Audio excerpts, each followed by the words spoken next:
I grew up in Waukegan, Illinois, and I'd walk down the beach with my father, and on the way we'd stop at the fire station. And my dad knew all the firemen, and some of them were relatives of mine, and I'd go in and pet the Dalmatian, And so I had an intimate knowledge of firemen, and one of my uncles was a fireman who was killed falling off a fire truck when I was a kid. And it just struck me in thinking about firemen that what are we going to do with them in the future? The time will come when all the houses are fireproofed.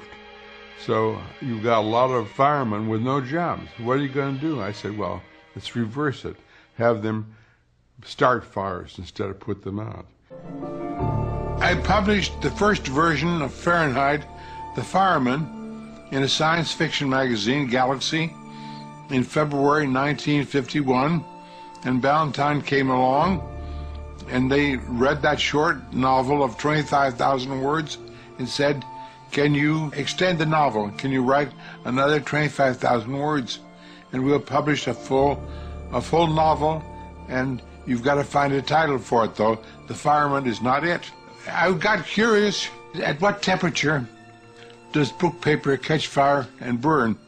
So I called the chemistry department at UCLA, and they didn't know. I called SC, and they didn't know.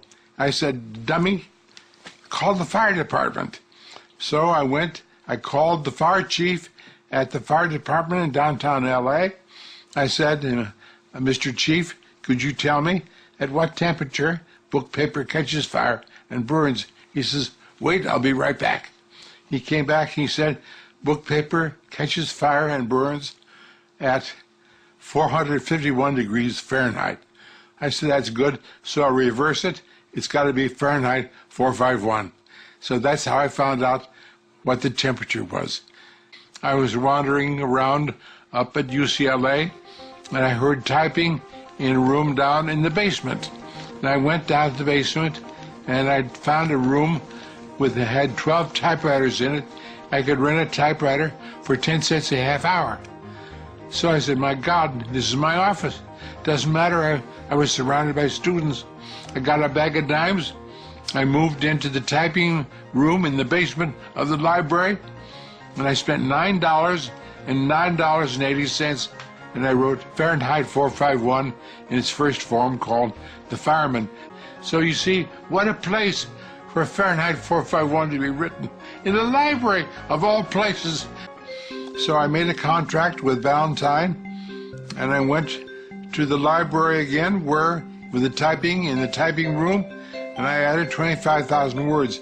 How did I do that? I got the characters to come to me. Montag came and said, do you know who I am completely? I said, no. I said, tell me. And the fire chief came to me, and he told me about his prior life. I said to the fire chief, why did you burn books? And he told me. And Clarice McClellan came, who was a 16-year-old girl who was in love with books and libraries and life, and she told me more about herself. And Fabers came to me, and he was a philosopher, and he wrote the book. You see, all my characters write the book. I don't write the book. All these characters come to me and say, listen to me, and then I listen to them, and I put it down, and the book gets written. That's how I write, you see. All these lovers surround me, and they love life, and they tell me about it.